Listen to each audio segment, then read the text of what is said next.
Hello class 12। अब हम लोग अपनी next unit atom molecule and nuclei start करते हैं सफिशिएंट कंटेंट के साथ। ओके बच्चों, तो अब आप देखिए इस चैप्टर में जहां से आपकी क्वेश्चनिंग होती है और जहां से एलिमेंट्री स्टार्टिंग है वहां से हम इस चैप्टर को स्टार्ट करते हैं। स्टार्टिंग होती है एटॉमिक स्ट्रक्चर से। एटॉमिक स्ट्रक्चर क्या होता है, एटॉमिक स्ट्रक्चर आप पढ़ रहे हैं और छोटे क्लासेस से स्टार्टिंग हो जाती है एटॉमिक स्ट्रक्चर की, बट लैकिंग में रहते हो लास्ट तक आपको प्रॉपर स्ट्रक्चर के बारे में नहीं पता होता। एक बार सुनिए, एटम के बारे में बहुत इंपॉर्टेंट पार्टिकल है, ठीक इसकी इंफॉर्मेशन आपको होनी चाहिए और इस पर क्वेश्चनिंग होती है। जहां से सक्सेस थ्योरी है हम वहां से स्टार्ट करते हैं और सक्सेस थ्योरी है रदरफोर्ड से।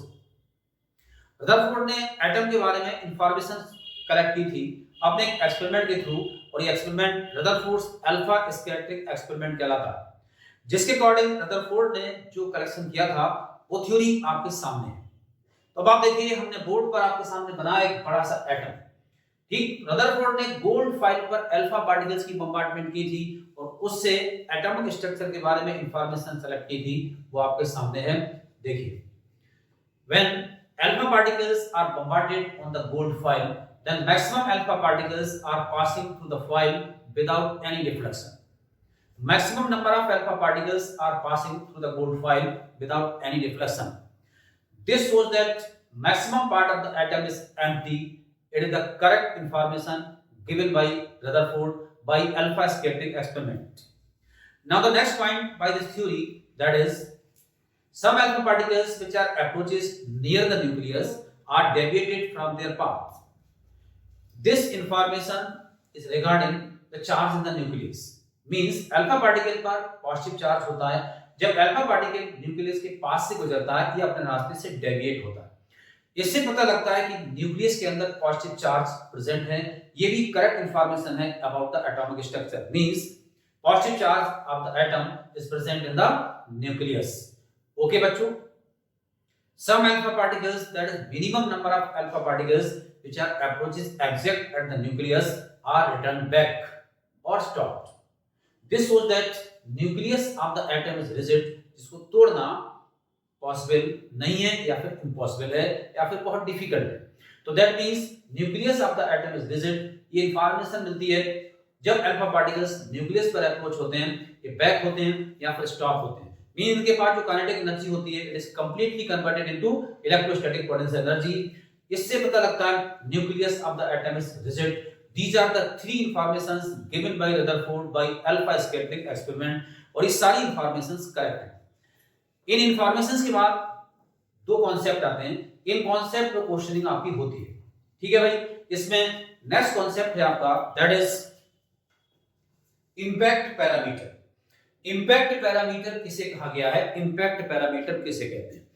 ये डायग्राम आपके सामने है, आप देखिए न्यूक्लियस है। मैंने एक बार फिर न्यूक्लियस को अलग से बनाया, उसके बाद देन कोई अल्फा पार्टिकल जो न्यूक्लियस को स्ट्रेट लाइन मिला रही है उससे दूर से पास हो रहा है। अब अगर ये दूर से पास हो रहा है तो जैसे ही न्यूक्लियस के पास जाएगा ये भी डेविएट होता है। अब ये डेविएट होगा जिस एंगल से, वो एंगल आप देखिए दूसरे डायग्राम में मार्क किया गया है। दूसरे डायग्राम में आपके सामने मार्क की गई एंगल थीटा मींस।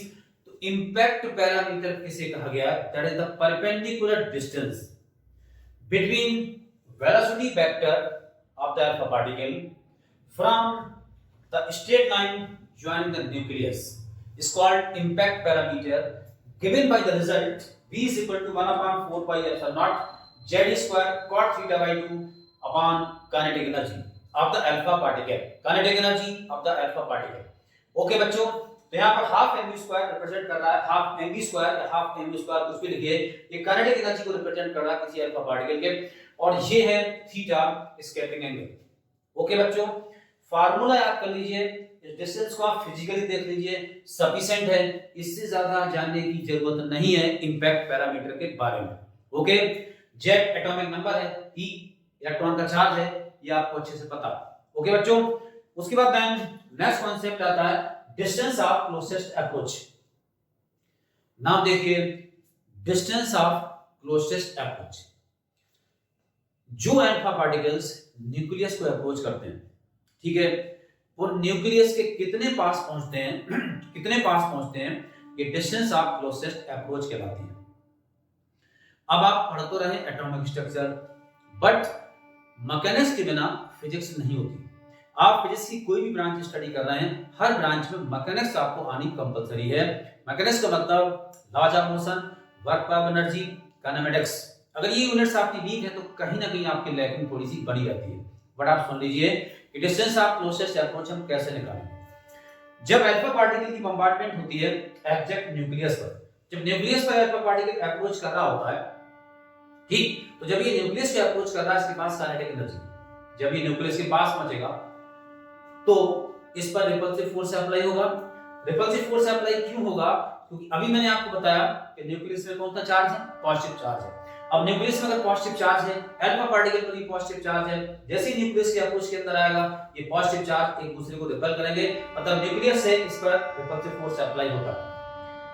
अब इसकी काइनेटिक एनर्जी, जो अल्फा पार्टिकल को आपने काइनेटिक एनर्जी दी है, ये काइनेटिक एनर्जी जब कन्वर्ट हो जाएगी completely in electrostatic potential energy में, इस प्लेस पर जाकर ये अल्फा पार्टिकल या तो रुक जाएगा या रिटर्न बैक हो जाएगा।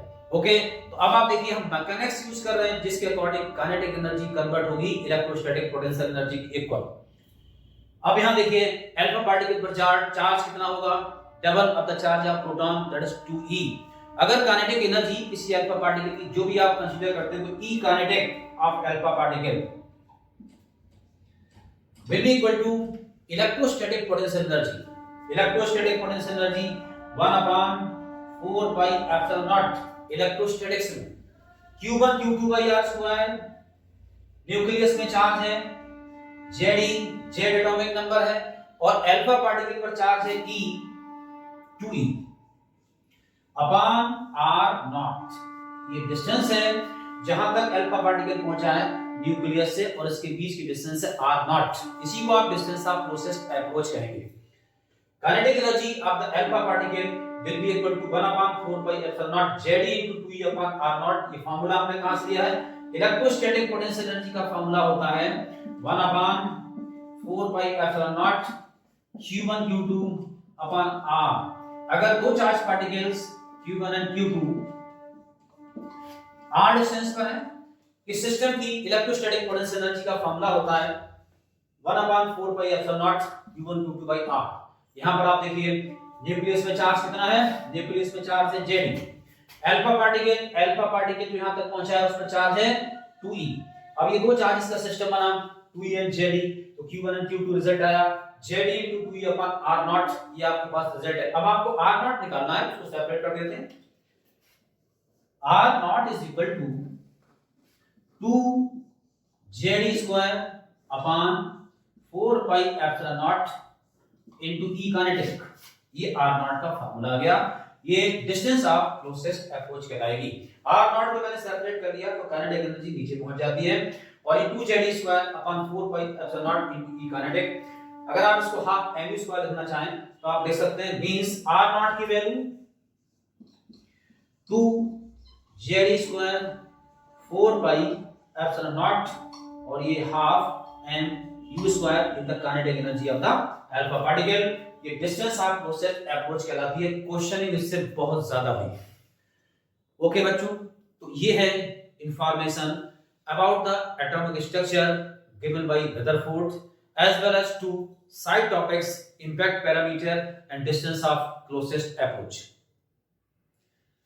उसके बाद देन अब रदरफोर्ड ने एटम के बारे में जो इंफॉर्मेशन दी है उसमें एक गलती कर दी है, जो कि डिफेक्ट ऑफ रदरफोर्ड थ्योरी कहलाता है, जिसके अकॉर्डिंग आप सुन लीजिए, when electrons are revolved around the nucleus in their orbit then they radiates energy.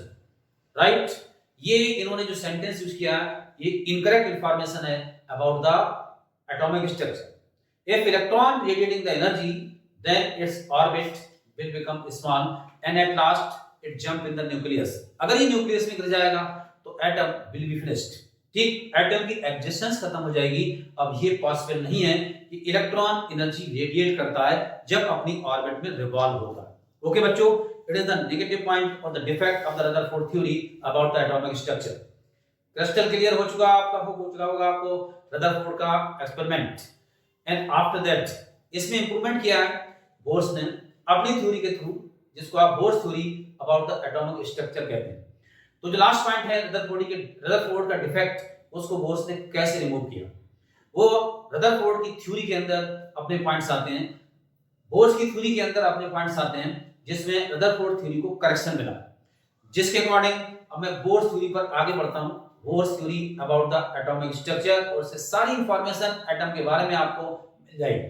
Okay, थोड़ी सी हम लोग अपनी फिजिक्स मिक्सअप करेंगे और बोर्स थ्योरी की हेल्प लेंगे। आप देखिए complete information about the atomic structure आपके सामने होगी और क्वेश्चन आपका गलत नहीं होगा।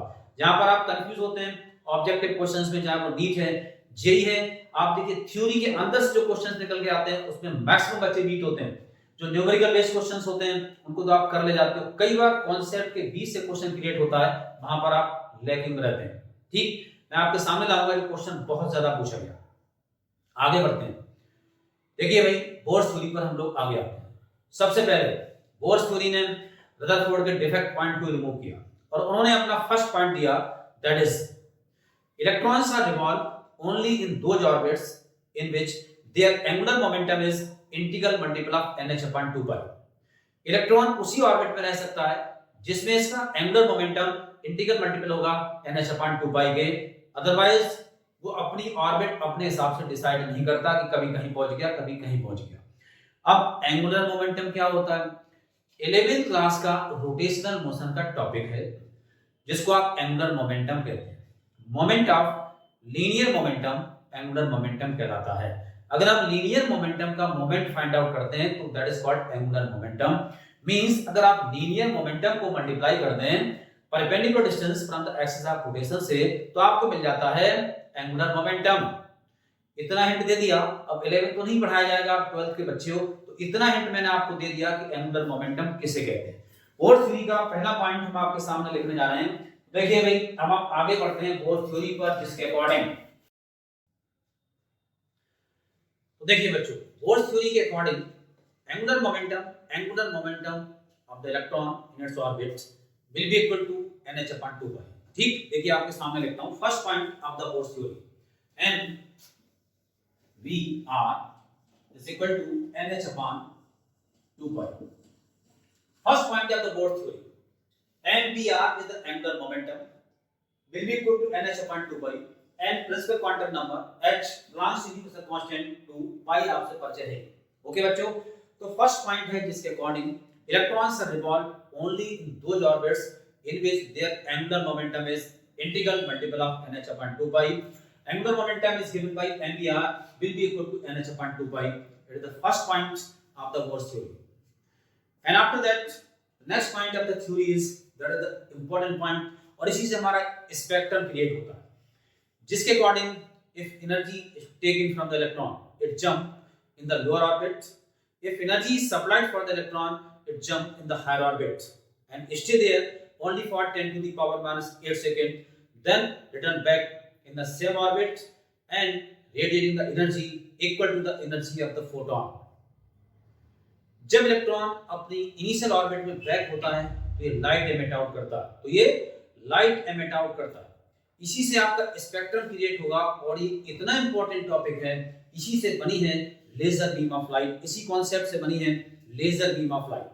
जब लेजर बीम क्रिएट होती है तो लेजर बीम के अंदर कॉन्सेप्ट यही है कि इलेक्ट्रॉन्स को एनर्जाइज करके आप एक्साइट करके ऊपर ले जाते हैं, जबकि बैक होते हैं लाइट एमिट आउट करते हैं। अगर इस लाइट में जो फोटॉन्स क्रिएट होते हैं, फोटॉन्स की फ्रीक्वेंसी सेम होती है as well as concentration high होता है, तो ये लेजर बीम ऑफ लाइट कहलाती है। ओके बच्चों, तो अब हम आगे बढ़ते हैं, जिसके अकॉर्डिंग अगर इलेक्ट्रॉन की एनर्जी हायर ऑर्बिट में E2 है, लोअर ऑर्बिट में E1 है, तो इन दोनों का डिफरेंस h न्यू के इक्वल आएगा। दैट मींस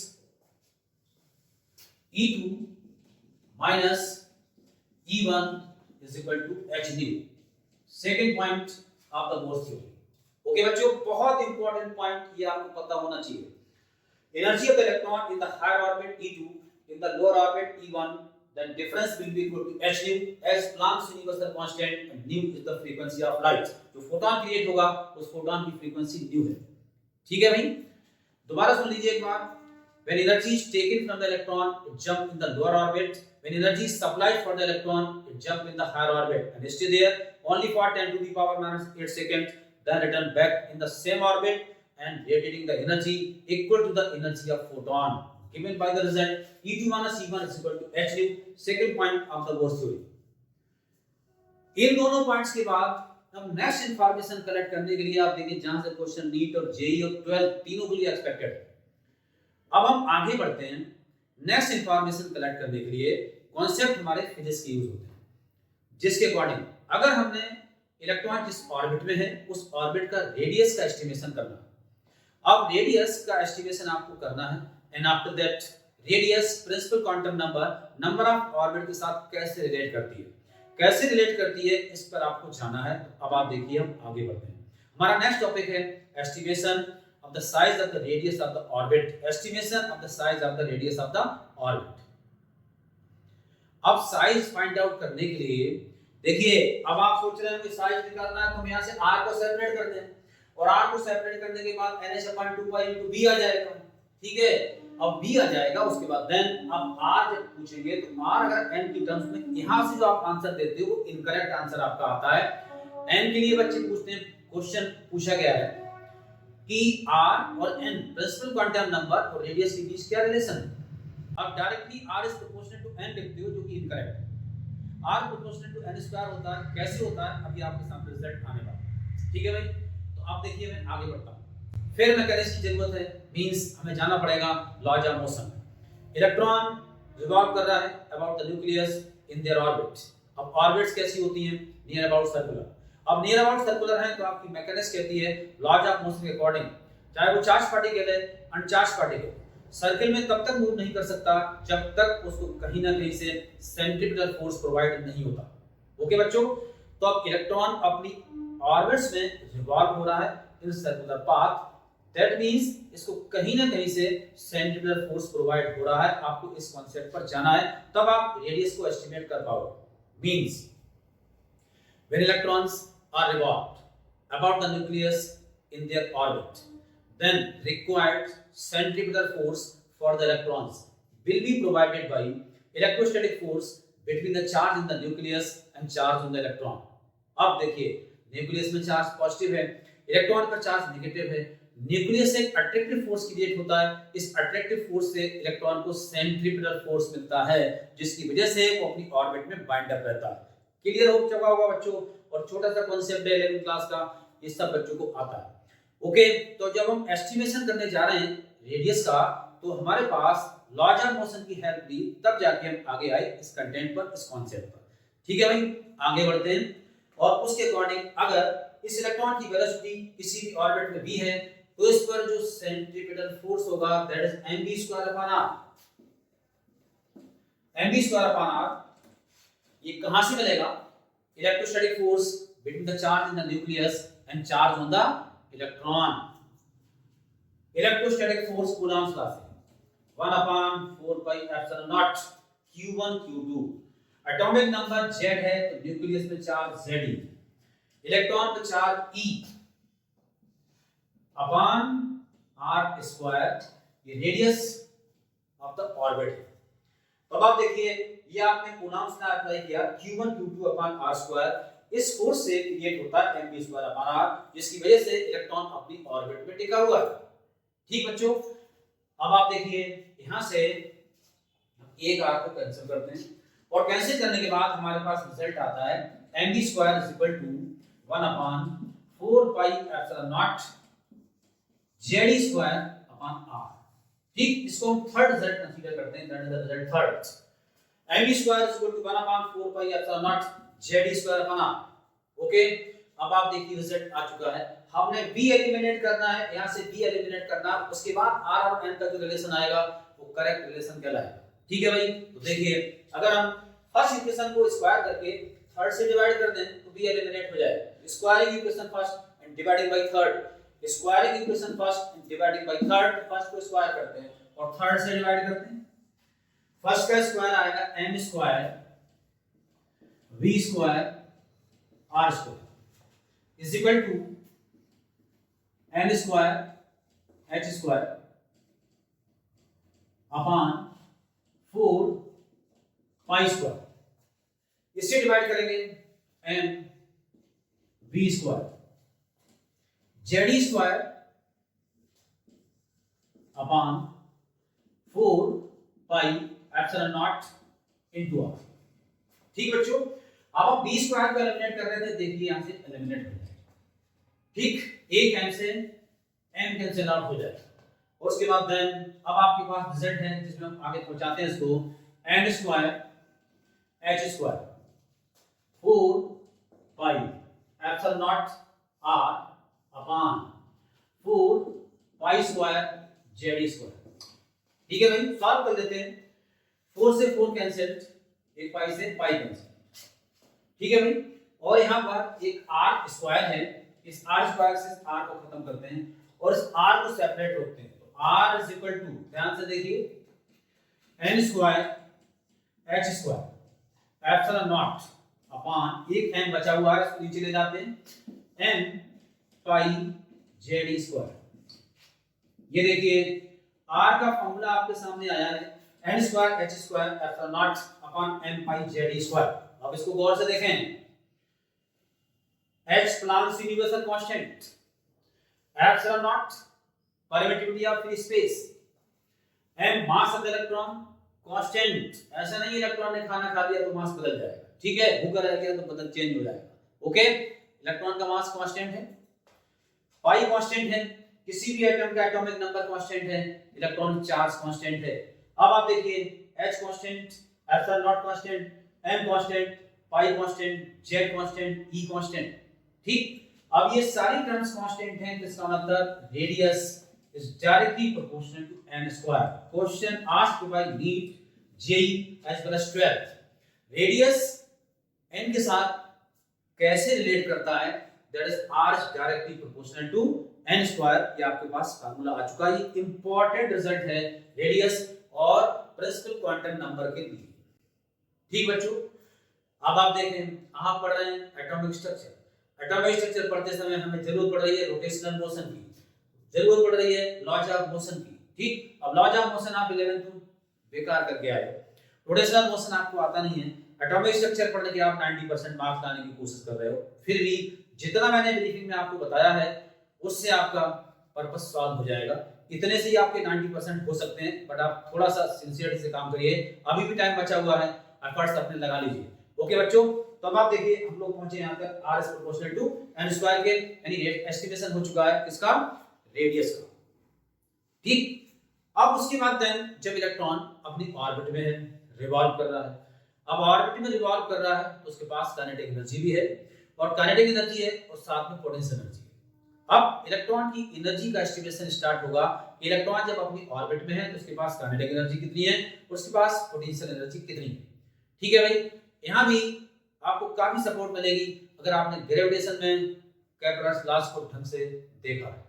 ठीक है, Kepler's laws of planetary motion, और थोड़ा सा ये प्लैनेटरी मोशन अगर आपके कॉन्सेप्ट दिमाग में है तो फिजिक्स को जो बच्चे कॉम्पिटिटिव एग्जाम देते हैं उनको कैसे पढ़ना होता है, जो टॉपिक्स कॉमन और एक जैसे हैं उनको रिलेट करना होता है। जब आप उनको रिलेट करोगे तो आपकी फिजिक्स छोटी हो जाएगी और आप मेमोराइज रख पाओगे, 11th और 12th दोनों का सिलेबस एक साथ मेमोराइज रख पाओगे। ओके बच्चे, यहाँ पर अब आप देखिए हम लोग 12th की बात कर रहे हैं, प्योर 12th का कंटेंट चल रहा है। अब आपसे कहा जाए इलेक्ट्रॉन की काइनेटिक एनर्जी निकाल दीजिए उसकी ऑर्बिट में। काइनेटिक एनर्जी ऑफ इलेक्ट्रॉन, अगर हम आपको हेडिंग देते हैं kinetic energy of electron in its orbit, find out करिए। ठीक, काइनेटिक एनर्जी मूव कर रहा है ऑर्बिट में। ठीक है भाई, तो देखें यहीं से आपको आंसर मिलता है। When electron is revolved about the nucleus in its orbit, the required centripetal force for the electron will be provided by electrostatic force between the charge in the nucleus and charge on the electron. तीसरी बार बोल रहा हूं line, formula सामने लिखा है mv square upon r is equal to 1 upon 4 pi epsilon naught z square upon r square. अगर kinetic energy निकालनी है तो हमने mv स्क्वायर को सेपरेट किया, ये mv स्क्वायर सामने है। अब काइनेटिक एनर्जी निकालनी है तो उस कंडीशन में आप यहीं पर हाफ mv स्क्वायर से काइनेटिक एनर्जी आपको मिल जाएगी, इसी कॉन्सेप्ट से काइनेटिक एनर्जी मिल जाएगी। आप वैसे रटोगे तो दिक्कत आएगी। आप देखें इसी कॉन्सेप्ट से इलेक्ट्रॉन की काइनेटिक एनर्जी मिल रही है। तो हम अगला टॉपिक आपका फिनिश कर देते हैं। आप देखिए kinetic energy of the electron in its orbit, kinetic energy of the electron in its orbit. Clear, देख लीजिए mv स्क्वायर अपॉन r आ चुका है, 1 upon 4 pi epsilon naught z square upon r। अब इसको काइनेटिक में कन्वर्ट कर देते हैं। Kinetic energy is equal to half mv square, यहाँ हाफ लगा दिया, तो आगे भी हाफ कर देते हैं 1 upon 8 pi epsilon naught JD square upon r. ठीक, kinetic energy of the electron in its orbit 1 upon 4 pi epsilon naught JD square upon r. अगर रेडियस की फॉर्म में आपको एनर्जी डिमांड की गई है, रिजल्ट आ चुका है 1 upon 8 pi epsilon naught JD square upon R. अब ये एनर्जी का डिमांड कर ली जाए in terms of principal quantum number n की टर्म्स में डिमांड कर ली जाए, तो उस कंडीशन में अब r की वैल्यू आप पुट कर दोगे तो ये रिजल्ट n की टर्म्स में कन्वर्ट हो जाएगा। ठीक बच्चों, तो देखिए इसके बाद देन हमारा नेक्स्ट टॉपिक होगा potential energy of the electron in its orbit. ठीक, पोटेंशियल एनर्जी कौन सी होगी, आगे बढ़ते हैं। तो बच्चों अब हम लोग पोटेंशियल एनर्जी की डिस्कशन कर रहे हैं। ठीक है भाई, तो देखो अब इलेक्ट्रोस्टैटिक पोटेंशियल एनर्जी, जब इलेक्ट्रॉन रिवॉल्व होता है न्यूक्लियस के अबाउट, तो इसके अंदर एनर्जी पोटेंशियल एनर्जी आपको देखनी है। अब पोटेंशियल एनर्जी अगर आपको देखनी है तो कई बार आप कंफ्यूज होंगे। काइनेटिक एनर्जी हमने हाफ mv स्क्वायर से निकाली है, अब आप सोच रहे होंगे पोटेंशियल एनर्जी mgs से निकालेंगे। ओके, तो पोटेंशियल एनर्जी अब आपको mgs से नहीं मिलेगी। इलेक्ट्रॉन के अंदर जो एनर्जी होगी पोटेंशियल फॉर्म में, ये होगी इलेक्ट्रोस्टैटिक पोटेंशियल एनर्जी। क्या होगी? Electrostatic potential energy. Kinetic energy का कॉन्सेप्ट समराइज करके हमने आपके सामने लिखा है 1/8 pi epsilon naught JD square upon R, ये आपके पास आ चुका था। रेडियस का एस्टिमेशन आ चुका था r is equal to n square h square epsilon naught upon m pi Z square, जिसमें r directly proportional to n square होता है। ये क्वेश्चन नीट और जेईई के लिए भी इंपॉर्टेंट है, साथ में 12th में तो आता ही है। अब आप देखिए बच्चों, हम लोग निकाल रहे हैं इलेक्ट्रोस्टैटिक पोटेंशियल एनर्जी। ओके, तो न्यूक्लियस के अंदर चार्ज होगा Jd, इलेक्ट्रॉन पर चार्ज होगा E। अब आप इस इलेक्ट्रॉन की electrostatic potential energy find out कर रहे हैं, तो अब पोटेंशियल एनर्जी स्केलर क्वांटिटी है। पोटेंशियल एनर्जी अगर स्केलर क्वांटिटी है, इस कंडीशन में चार्ज की नेचर काउंट होगी। अब आपको पोटेंशियल एनर्जी लिखनी है। देखिए भाई, हम एक्सप्रेशन लिखते हैं पोटेंशियल एनर्जी का। Potential energy is equal to 1 upon 4 pi epsilon naught JD into minus E upon R. Electrostatics में आप पढ़ चुके हैं इलेक्ट्रोस्टैटिक पोटेंशियल एनर्जी क्या होती है। उसके according potential energy is equal to 1 upon 4 pi epsilon naught JD into minus E upon r. इसको आप आगे कंटिन्यू करेंगे तो रिजल्ट आएगा 1 upon 4 pi epsilon naught JD square upon r, और ये रिजल्ट आएगा नेगेटिव। ओके, तो काइनेटिक एनर्जी आ चुकी है 1 upon 8 pi epsilon naught JD square upon are. Potential आ चुकी है -1 upon 4 pi epsilon naught JD square upon R. Okay, यहां से देखिए 5 मार्क्स में क्वेश्चन इस तरह एक्सपेक्टेड है, वो सीबीएसई सैंपल पेपर में आपको गिवन है। ठीक बच्चों, हम आगे बढ़ते हैं। काइनेटिक एंड पोटेंशियल के बाद अब अगर आप निकालेंगे total energy of the electron in its orbit, तो काइनेटिक एंड पोटेंशियल को प्लस कर देंगे, काइनेटिक एंड पोटेंशियल को ऐड करेंगे तो आपको टोटल एनर्जी मिल जाएगी। For that total energy is equal to kinetic energy plus potential energy. दोनों वैल्यूज आपके सामने इनटू प्लस करते हैं, इज इक्वल टू, रटने की कोशिश मत करिए, 2-3 बार लिखिए, एक्सप्रेशन को आप देखिए। यहां पर काइनेटिक एनर्जी है 1 upon 8 pi epsilon naught Z square upon are. Potential negative में है, यहां नेगेटिव हो जाएगा 1 upon 4 pi epsilon naught Z square upon R. अब इसको सिंपलीफाई करते हैं, तो सिंपलीफाई करने के लिए आप देखो Z square upon pi epsilon naught R बाहर लेते हैं, 1/8 माइनस 1/4 बचेगा। यहां से आपके पास रिजल्ट आएगा Z square upon pi epsilon naught R. 8 LCM लिया, रिजल्ट आया 1 - 2। 1 - 2 का मतलब यहां -1 बचेगा। अब -1 बचेगा, अपनी टोटल एनर्जी आ चुकी है -1 upon 8 pi epsilon naught Z square upon R. Total energy का एक्सप्रेशन आपके सामने है, that is equal to -1 upon 8 pi epsilon naught Z square upon R. अब इलेक्ट्रॉन की टोटल एनर्जी इसकी ऑर्बिट में नेगेटिव है। अब टोटल एनर्जी इलेक्ट्रॉन की इसकी ऑर्बिट में नेगेटिव है, तो इसी से आपको प्रूफ हो गया, मैकेनिक्स आपकी कहती है इसके अकॉर्डिंग आप इससे पहले कैप्लर्स लॉस पढ़ के आए 11th क्लास में, कोई भी प्लैनेट या सैटेलाइट अपनी ऑर्बिट में है उसकी भी टोटल एनर्जी नेगेटिव है। नेगेटिव होने का मतलब ये अपनी ऑर्बिट नहीं छोड़ सकता। जब तक आप इस इलेक्ट्रॉन को एनर्जी नहीं दोगे ये अपनी ऑर्बिट नहीं छोड़ पाएगा, क्योंकि इसकी टोटल एनर्जी किसमें है? टोटल एनर्जी नेगेटिव में है। और रिजल्ट आपके सामने आ चुका है -1/8 पाई एप्सिलॉन नॉट Z²/r। यहां से क्वेश्चन क्रिएट होता है जिसके अकॉर्डिंग आप इन एक्सप्रेशंस को इस फॉर्म में याद रखोगे, क्वेश्चन आपके हाथ से फिसल सकता है। इनको आप थोड़ा शॉर्टकट में रिलेट कर लीजिए। Kinetic energy, total energy, potential energy आपके सामने है -1/4 पाई एप्सिलॉन नॉट Z²/r या फिर -1/4 पाई एप्सिलॉन नॉट Z²/r यहां आपने निकाली है। अब इनको रिलेट कर लीजिए। रिलेट करने से आपका क्वेश्चन शॉर्टकट से सॉल्व हो जाएगा।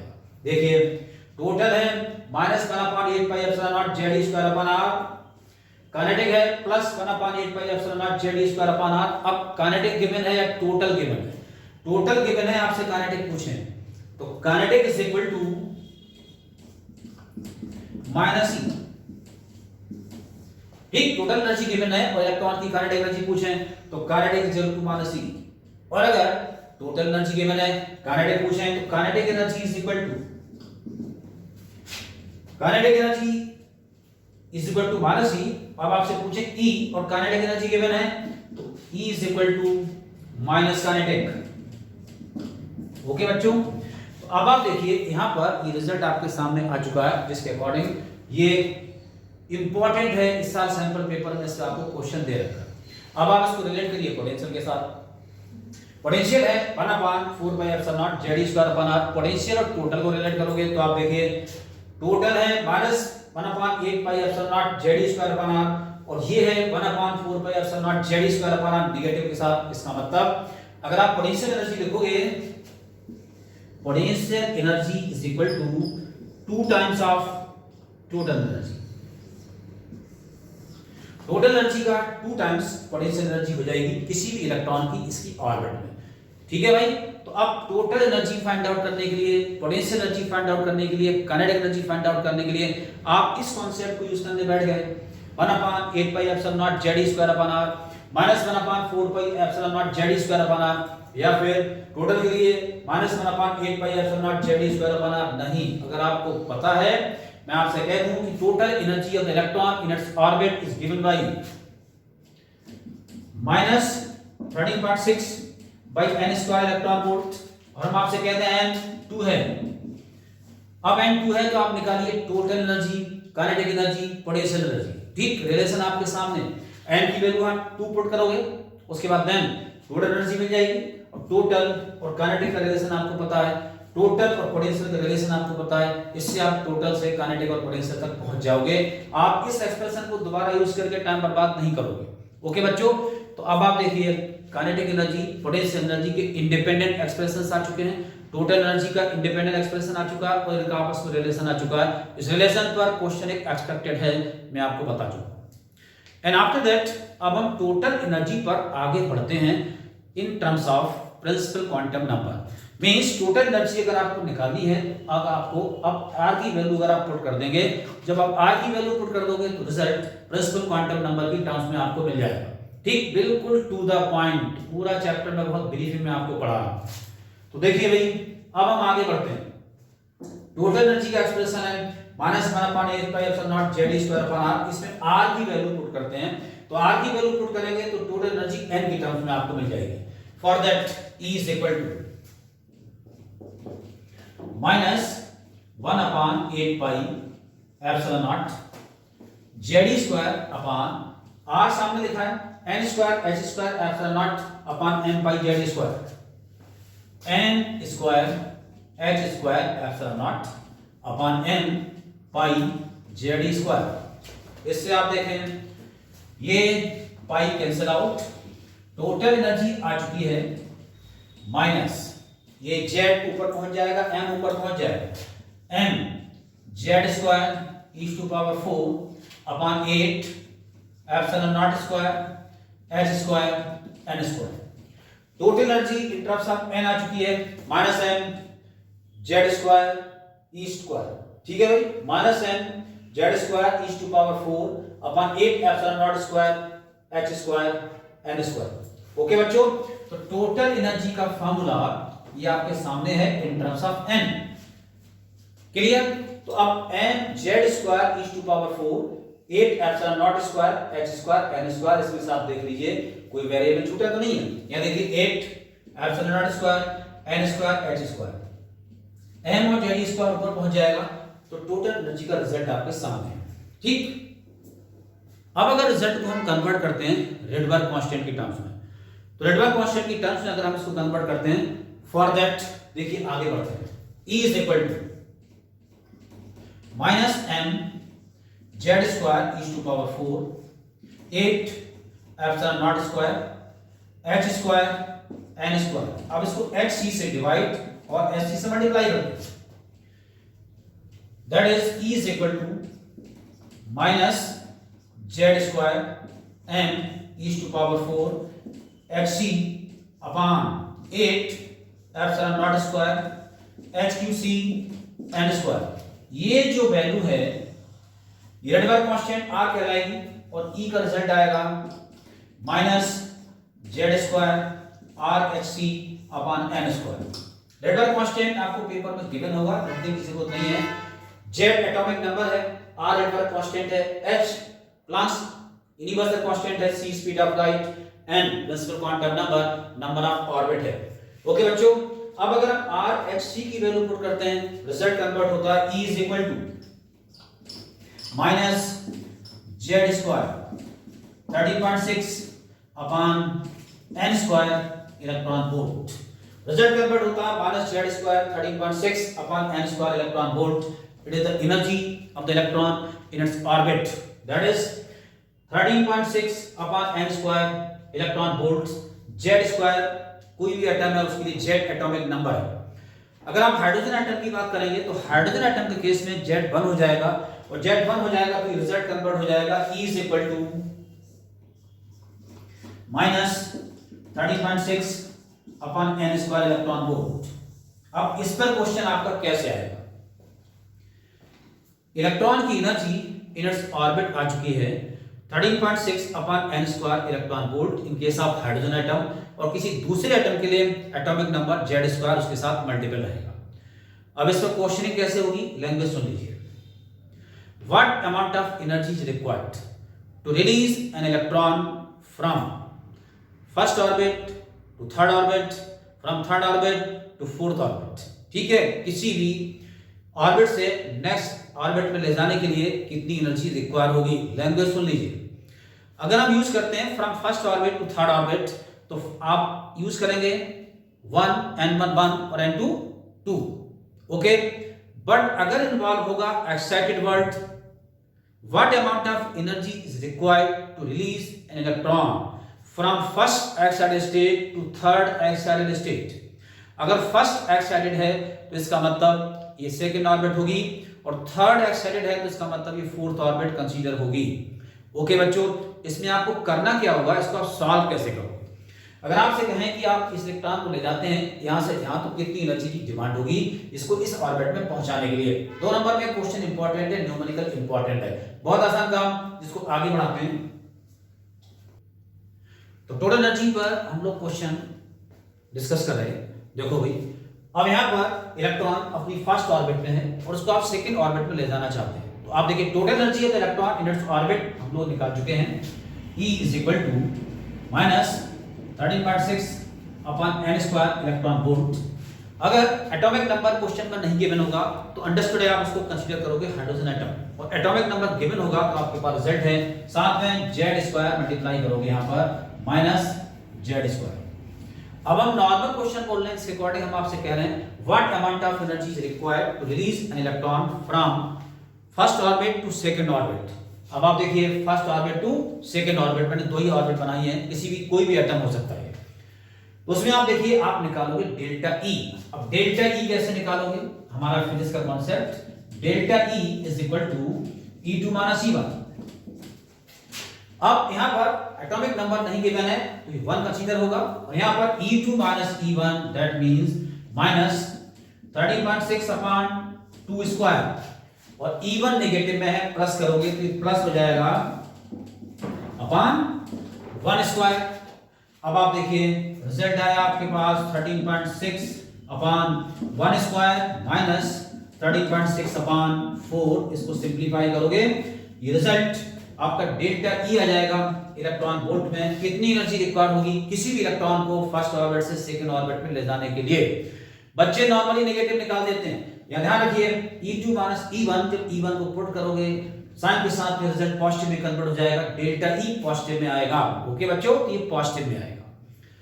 दूसरी लैंग्वेज हो सकती है जिसके according what amount of energy is required to release an electron from ground state to second excited state.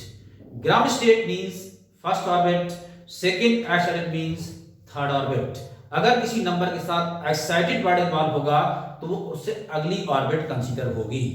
अगर हम आपसे कहेंगे what amount of energy is required to release an electron from second excited to fourth excited, इसका मतलब third से fifth में ले जाना। ठीक बच्चों, लैंग्वेज आपको समझ में आ चुकी होगी। एक क्वेश्चन आपका क्रिएट होता है यहां पर जो आपके सामने रिजल्ट है। ठीक है भाई, अब इस कॉन्सेप्ट को आगे बढ़ाते हैं। यहां से ये कॉन्सेप्ट आगे बढ़ता है, आपकी बोर्ड थ्योरी कंटिन्यूटी है, बोर्ड थ्योरी की फिर हेल्प लेंगे और हेल्प लेने के बाद इस कॉन्सेप्ट में आगे जाते हैं, जिसके अकॉर्डिंग अगर आप किसी इलेक्ट्रॉन को हायर एनर्जी लेवल में ले जाते हो और उसके बाद देन उसको आप छोड़ देते हैं तो वहां रुकता नहीं है, अपने पुरानी ऑर्बिट में वापस आता है।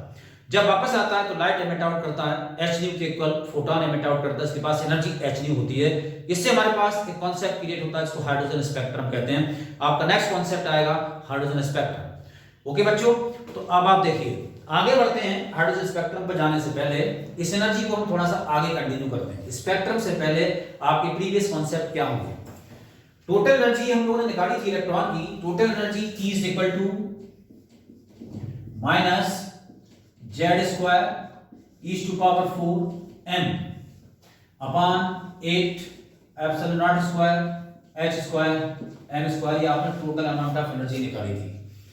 E is equal to minus Z square e to power 4 m upon 8 epsilon naught square h square n square. ये आपके पास टोटल एनर्जी थी। ठीक, अब बोर्स थ्योरी के सेकंड पॉइंट के according energy of the electron in the higher orbit E2 consider करते हैं। E2 is equal to minus Z square e to power 4 m upon 8 epsilon naught square h square and 2 square.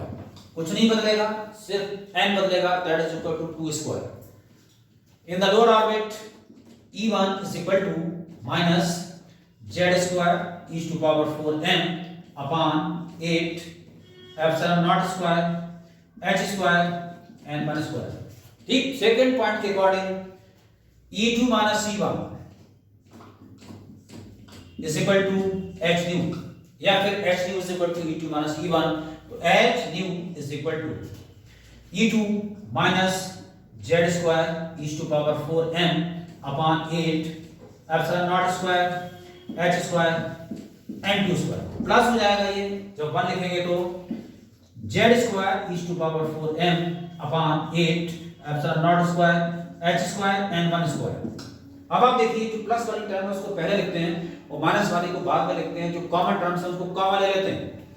h nu is equal to Z square e to power 4 m upon 8 epsilon naught square h square 1 upon n1 square minus 1 upon n2 square. ठीक है भाई, Z square e to power 4 m upon 8 epsilon naught square h square 1 upon n1 square minus 1 upon n2 square. ठीक है, यहां के बाद new को तोड़ते हैं। hc upon lambda is equal to Z square e to power 4 m upon 8 epsilon naught square h square 1 by n1 square minus 1 by n2 square. Okay बच्चों, अब 1 अपॉन लैम्डा को एक तरफ रोकते हैं तो 1 by lambda is equal to Z square e to power 4 m upon 8 epsilon naught square h cube c। Yes, ये आएगा h क्यू c। यहां पर 1 by n1 square minus 1 by n2 square. Okay, अब आप फिर अगेन देखिए ये हो जाएगा रेडबर्ग कांस्टेंट r और आपके पास वेवलेंथ का फार्मूला आ चुका है 1 by lambda is equal to R साथ में Z square 1/n1 square minus 1/n2 square. Okay बच्चों, one by lambda is equal to Z square R 1/n1 square minus 1/n2 square, जिसमें R Rydberg constant है, Z atomic number है। ये normal atom की बात हो रही है। For hydrogen Z is equal to 1 हो जाएगा and after that spectrum start होता है हम लोगों का, that is the hydrogen spectrum. Okay, तो कंटिन्यू करते हैं हाइड्रोजन स्पेक्ट्रम डायग्राम के साथ। ठीक बच्चों, हाइड्रोजन स्पेक्ट्रम में आप देखिए 1/लैम्डा इज इक्वल टू हम लोग लिख चुके हैं Z square R 1/n1 square minus 1/n2 square. Okay बच्चों, अब हाइड्रोजन के लिए Z is equal to one by lambda one by lambda is equal to R 1/n1 square minus 1/n2 square. ठीक, अब आप देखिए सबसे पहले लाइमन आते हैं जो लाइमन सीरीज कहलाते हैं। उसके according when electron jump from any higher orbit to first orbit, किसी भी हायर से अगर फर्स्ट में गिरता है तो लाइमन सीरीज मिलती है। ठीक, लाइमन सीरीज फॉर्म होती है और इस लाइमन सीरीज की वेवलेंथ का फार्मूला आएगा one by lambda is equal to one by lambda is equal to R 1/1 square minus 1/n square, where n is equal to 2, 3, 4 and so on. Okay, किसी भी हायर से जब फर्स्ट में गिरेगा इलेक्ट्रॉन तो लाइमन सीरीज बनती है। अभी किस रीजन में मिलेगी आपको बताते हैं, उससे पहले आप सीरीज देख लीजिए। लाइमन के बाद नेक्स्ट बामर सीरीज आती है, जिसके अकॉर्डिंग इलेक्ट्रॉन किसी भी हायर ऑर्बिट से जब सेकंड ऑर्बिट में गिरता है तो बनती है बामर सीरीज। इसकी वेवलेंथ का रिजल्ट आता है one by lambda is equal to R 1/2 square minus 1/n square and is 3, 4, 5 and so on. Okay बच्चों, उसके बाद इलेक्ट्रॉन किसी भी हायर ऑर्बिट से जब फोर्थ ऑर्बिट में थर्ड में आता है, जब किसी भी हायर से थर्ड में आता है तो बनती है पार्शियल सीरीज। पार्शियल सीरीज और इसकी वेवलेंथ का formula one by lambda is equal to R 1/3 square minus 1/n square and is equal to 4, 5, 6 and so on. बिल्कुल वैसे ही जब कोई इलेक्ट्रॉन किसी हायर ऑर्बिट से फोर्थ ऑर्बिट में आता है तो बनती है ब्रैकेट सीरीज। ब्रैकेट सीरीज का जो वेवलेंथ का रिजल्ट है one by lambda is equal to R 1/4 square minus 1/n square and is 5, 6, 7, 8 and so on.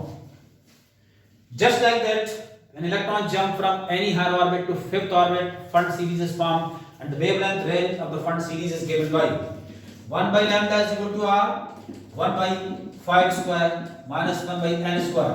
N is 6, 7, 8 and so on. These are the 5 spectrum series जो कि हाइड्रोजन स्पेक्ट्रम कहलाता है, जिनकी wavelength आपके सामने लिखी हुई है लाइमन, बामर, पार्शियल, ब्रैकेट, फंड। अब क्वेश्चन कैसे आएगा आप देखिए। मैक्सिमम वेवलेंथ लाइमन सीरीज में मैक्सिमम वेवलेंथ किस रेंज में मिलेगी, मिनिमम कहां मिलेगी। तो अब आप देखिए यहां पर आप अपना एक्सप्रेशन देखिए जिसमें one by lambda is equal to r 1/1 square minus 1/n square है। इसमें लैम्डा मैक्सिमम मिलेगा आपको, lambda maximum when n is equal to 2।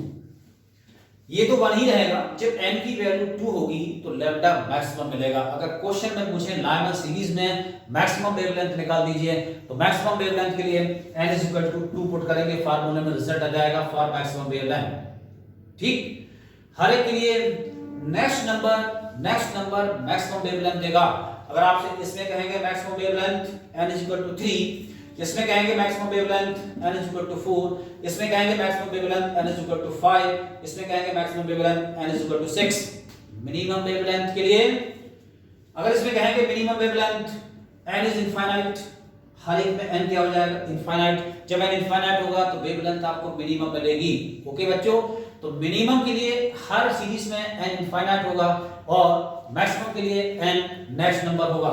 Next number का मतलब यहाँ 1 है तो ये 2 होगा, यहाँ 2 है तो ये 3 होगा, ये 3 है तो ये 4 होगा, ये 4 है तो ये 5 होगा, 5 है तो 6 होगा। इस पर आपको मैक्सिमम वेवलेंथ मिलेगी इस सीरीज के अंदर। अब एक क्वेश्चन क्रिएट होता है कि स्पेक्ट्रम कौन सी रीजन में मिलता है। ठीक, तो कौन सी रीजन में मिलता है उसको आप लर्न करने के लिए मैं आपको शॉर्टकट फार्मूला दे दूं, UVI। स्पेक्ट्रम के बाद इसको याद रखिए UVI, right, Lyman series in ultraviolet region, उसके बाद then Balmer series in visible region, and after that पार्शियल Brackett Pfund, all are in infrared region. ठीक है, तीनों इंफ्रारेड में मिलती हैं, तो बहुत आसान काम। UV अल्ट्रावायलेट विजिबल, फर्स्ट आपकी अल्ट्रावायलेट में मिलेगी और सेकंड विजिबल में, बाकी लास्ट 3 इंफ्रारेड रीजन में मिलती हैं। यहां से भी आपका क्वेश्चन क्रिएट होता है। अब इसका आपने इसको ढंग से देख लिया, जरूरत नहीं है कुछ करने की, क्वेश्चन आपके 100% करेक्ट हो जाएंगे और यहां से आपकी क्वेश्चनिंग हो जाएगी पूरी। ओके बच्चों, स्पेक्ट्रम कंप्लीट होता है। स्पेक्ट्रम कंप्लीट होने के बाद अब इस पर क्वेश्चन कैसे होगा, स्पेक्ट्रम पर क्वेश्चन कैसे होगा, ठीक, एक इंपॉर्टेंट क्वेश्चन हम आपको कराएंगे लास्ट में, बट उससे पहले हम आगे न्यूक्लियाई पर आगे बढ़ के चैप्टर फिनिश करते हैं। ठीक है भाई, चैप्टर फिनिश करते हैं। न्यूक्लियाई का छोटा सा टॉपिक है जिसको कंप्लीट करने के बाद चैप्टर की एंडिंग करते हैं, और चैप्टर की एंडिंग के बाद इस पर न्यूमेरिकल किस टाइप से हो सकता है मैं आपको कराऊंगा लास्ट में, एंड में। ओके, चलो भाई आगे बढ़ते हैं न्यूक्लियाई पे। तो बच्चों न्यूक्लियाई में हम लोगों ने कितना पढ़ना है, देखिए भाई, बिल्कुल टू द पॉइंट क्वेश्चनिंग आपकी यही से हो जाएगी, बिल्कुल टू द पॉइंट आप इतना पढ़ लीजिए, राइट। सबसे पहले आपको याद रहता है एटॉमिक नंबर किसे कहते हैं। फ्री में आपके सामने एक बात बोल देता हूं, किसी भी एटम में, न्यूट्रल एटम की बात हो रही है, न्यूट्रल एटम में प्रोटॉन्स का नंबर और इलेक्ट्रॉन्स के नंबर को एटॉमिक नंबर कहते हैं, ठीक, एटॉमिक नंबर कहते हैं। And after that mass number, protons और न्यूट्रॉन्स को प्लस कर दीजिए तो किसी भी एटम का ये मास नंबर कहलाता है। एटॉमिक नंबर Z से रिप्रेजेंट होता है और मास नंबर A से रिप्रेजेंट होता है। एटॉमिक नंबर Z से रिप्रेजेंट होता है और मास नंबर A से रिप्रेजेंट होता है। अब एक क्वेश्चन जो बहुत ज्यादा पूछा जाता है, ठीक है, साइज ऑफ द न्यूक्लियाई पर एक क्वेश्चन आपसे पूछा जाता है कि मास नंबर के साथ साइज ऑफ द न्यूक्लियाई कैसे रिलेट करता है, ठीक। तो अब न्यूक्लियस जो है आपका वो स्फेरिकल फॉर्म में स्फीयर होता है। अब स्फीयर के वॉल्यूम का फार्मूला क्या, 4/3πr3, that means volume is directly proportional to mass number, ठीक है। जो वॉल्यूम है न्यूक्लियस का वो मास नंबर के डायरेक्टली प्रोपोर्शनल है, ठीक। उसके बाद देन अब आप देखिए वॉल्यूम का formula 4/3πr3 directly proportional to A। यहां से आप R को लिखते हैं तो प्रोपोर्शनल टू A⁻⁻³ हो जाएगा और R is equal to R0 A⁻⁻³ आता है, जिसमें R0 कांस्टेंट है और ये कांस्टेंट एम्पिरिकल कांस्टेंट कहलाता है। ये R0 कांस्टेंट है, एम्पिरिकल कांस्टेंट कहलाता है। इसकी वैल्यू होती है, R0 की वैल्यू होती है R0 is equal to 1.2 × 10⁻⁻15 metre. इसकी वैल्यू फिक्स है, दैट इज 1.2 × 10⁻⁻15 मीटर, या फिर R0 is equal to 1.2 FM। Clear, question में अगर आपको FM गिवन है दैट मींस 115 से मल्टीप्लाई करिए माइनस से ये मीटर में कन्वर्ट हो जाएगा, ठीक। तो अब R डायरेक्टली टू A⁻⁻1/3 बहुत ज्यादा पूछा गया है, ठीक है, इसको आप अच्छे से लर्न कर लीजिए, ठीक बच्चों। उसके बाद देन क्वेश्चनिंग होती है नीट और जेईई में भी 12th में, nuclear density. Nuclear density independent होती है मास नंबर से। न्यूक्लियर डेंसिटी का formula, nuclear density rho is equal to mass upon 4/3πr0³ और R0 कांस्टेंट इसको एम्पिरिकल पैरामीटर कहते हैं, इसलिए nuclear density does not depends on the mass number of the atom. Mass number पर depend नहीं करती है न्यूक्लियर डेंसिटी। एक इंपॉर्टेंट इंफॉर्मेशन आपके लिए आती है। And after that next question create होता है मास इक्विवेलेंट टू एनर्जी से। मास इक्विवेलेंट टू एनर्जी से एक क्वेश्चन क्रिएट होता है, नॉर्मली पूछ लेते हैं 2 नंबर में, जिसका फार्मूला है बहुत simple, E is equal to mc²। E is equal to mc²। अब बच्चों आप कहां गलती करते हो, C है स्पीड ऑफ लाइट, जो कि आपके क्वेश्चन पेपर में गिवन होगी 3 × 10⁸ मीटर पर सेकंड। अभी मीटर पर सेकंड में गिवन है, मास ध्यान रखना केजी में अप्लाई करना पड़ेगा। जब आप मास को केजी में अप्लाई करोगे तब आपकी रिजल्ट जूल्स में आएगी, रिजल्ट एनर्जी किस में आएगी, जूल्स में आएगी। अब आप इसको इलेक्ट्रॉन वोल्ट में कन्वर्ट करोगे तो 1.6 × 10⁻⁻19 से डिवाइड करना पड़ेगा। फिलहाल अगर आपको E = mc² यूज करना है तो फर्स्ट स्टेज में आपको एनर्जी जूल्स में मिलेगी। मास जिस फॉर्म में भी गिवन है आपने यूज करना है उसको किसमें, केजी में।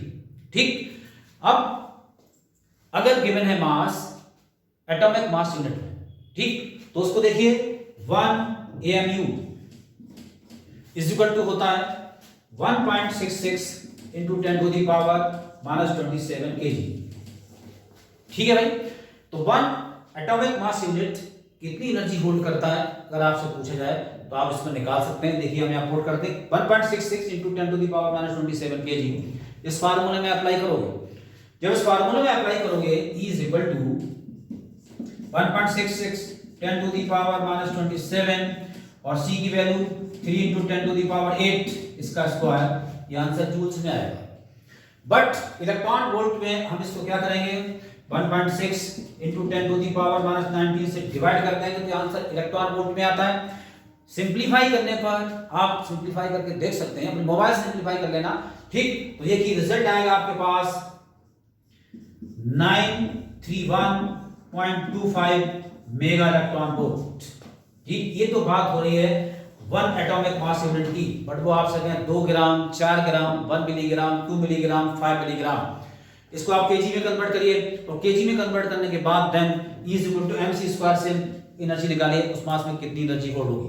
ओके बच्चों, बट 1 एटॉमिक मास यूनिट की एनर्जी 931.25 इलेक्ट्रॉन वोल्ट होती है। क्वेश्चन पेपर में अगर कुछ गिवन है तो आप उसको अप्लाई करिए, और यहां से एक न्यूमेरिकल क्रिएट होता है बाइंडिंग एनर्जी पर, that is 931.25 mega electron volt energy होती है 1 एटॉमिक मास यूनिट के अंदर। ठीक, अब अगर 1 ग्राम, 2 ग्राम, 5 ग्राम में पूछें तो आप उसको केजी में कन्वर्ट करिए, क्योंकि C मीटर/सेकंड² में गिवन है। अगर आप नॉर्मली ग्राम या मिलीग्राम को सीधे मल्टीप्लाई कर दोगे 0 हो जाओगे। ठीक बच्चों, अगर मास AU में गिवन है उसको केजी में कन्वर्ट करिए, तब आप एनर्जी एवेल्युएट करिए, ये आपको एनर्जी मिल जाएगी जो कि mc² से आपने एवेल्युएट की है। अब यहां पर एक क्वेश्चन क्रिएट होता है बाइंडिंग एनर्जी पर, और वो क्वेश्चन क्या होगा।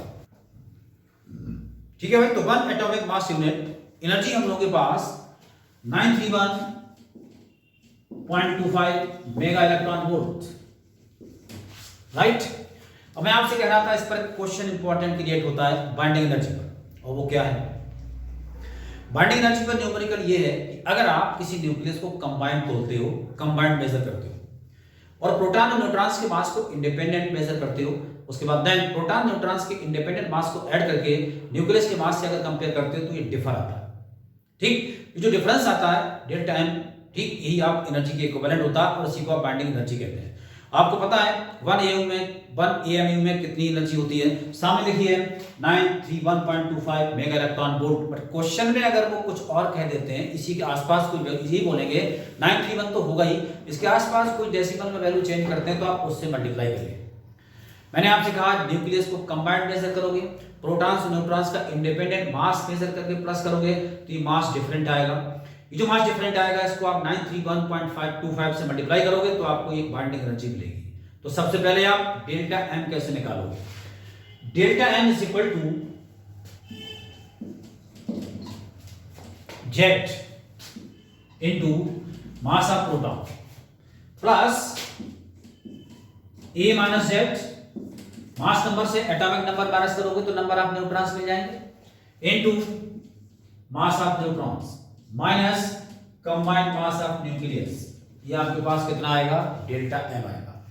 अब मास ऑफ प्रोटॉन इंडिपेंडेंट आपको क्वेश्चन में गिवन होगा, mass of neutron independent question में गिवन होगा, mass of combined nucleus question में गिवन होगा। ये सारी वैल्यूज आपको क्वेश्चन में गिवन होगी। आपको क्या करना है, mass of proton multiplied by atomic number plus mass of neutron multiplied by mass of neutron multiplied by A - Z, ठीक, number of neutrons plus minus mass of the nucleus, इससे आपको delta M मिल जाएगा। A - Z number of neutrons आएगा, इसको एक neutron के मास से multiply करोगे तो ये मास ऑफ ऑल न्यूट्रॉन्स मिल जाएगा।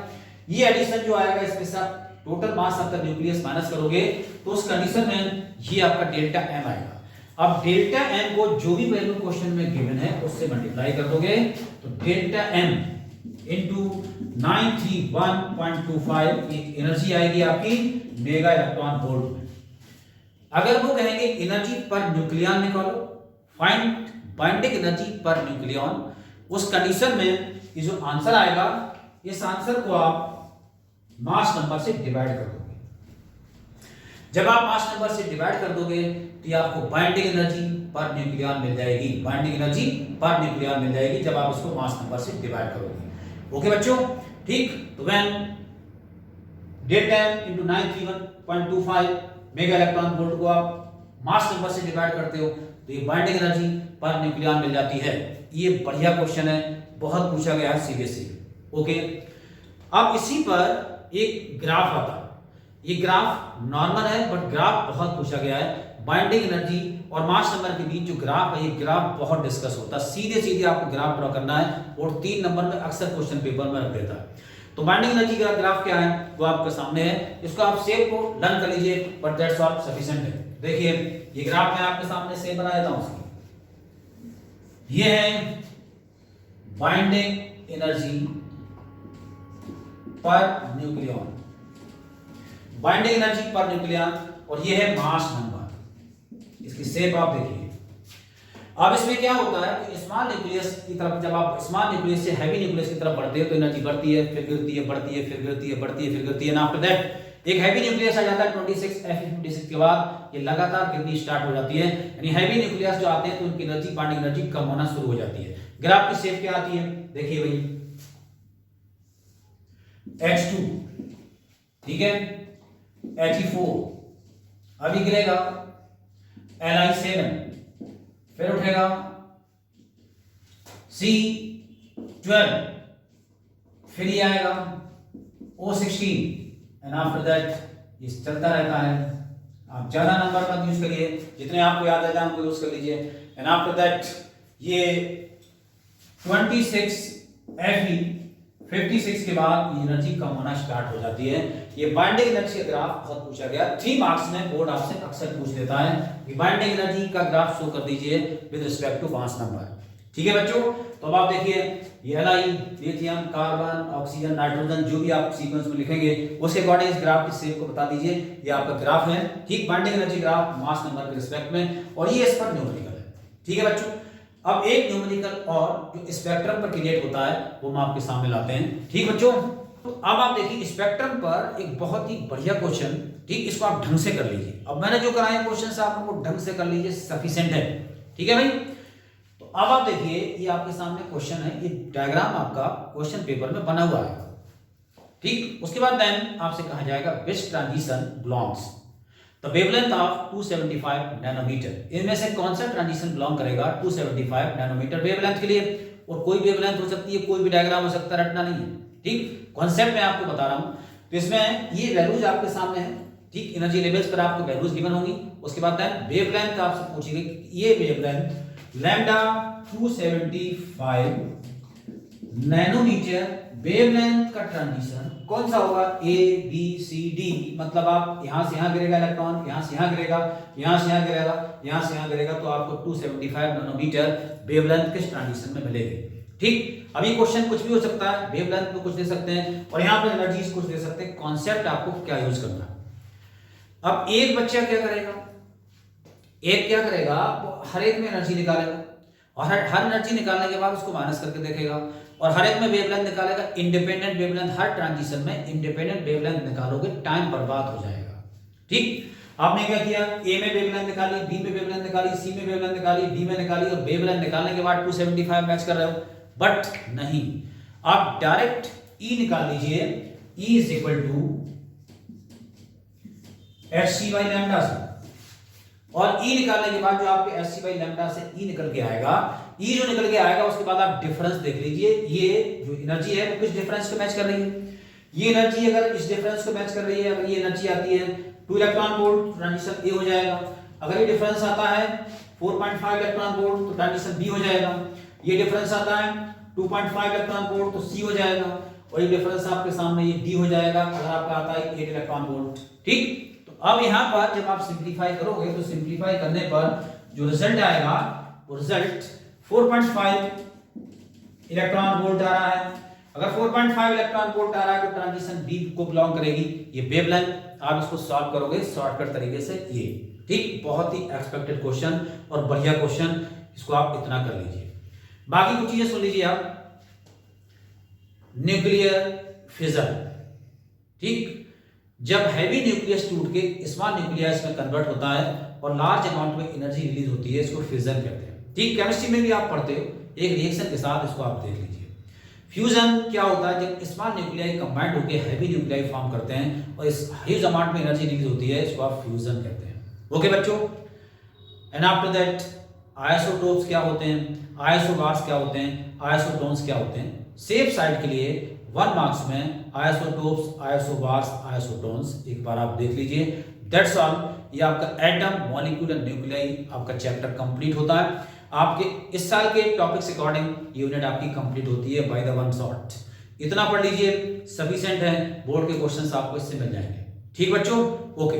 और आप सुन लीजिए, अब आपको अगर नेक्स्ट चैप्टर की डिमांड है, अगर नेक्स्ट चैप्टर की आप लोगों को डिमांड है तो आप कमेंट करिए, ठीक है, और लिखिए कि हमें नेक्स्ट चैप्टर की डिमांड है, तो मैं नेक्स्ट चैप्टर लेके आऊंगा। भाई मैं अपना ऑफलाइन क्लासेस से या ऑफ बैचेस से टाइम निकाल के अगर मैं आपको दे रहा हूं और आपको डिमांड नहीं है तो इस चैप्टर के बाद मैं नेक्स्ट चैप्टर नहीं डालूंगा।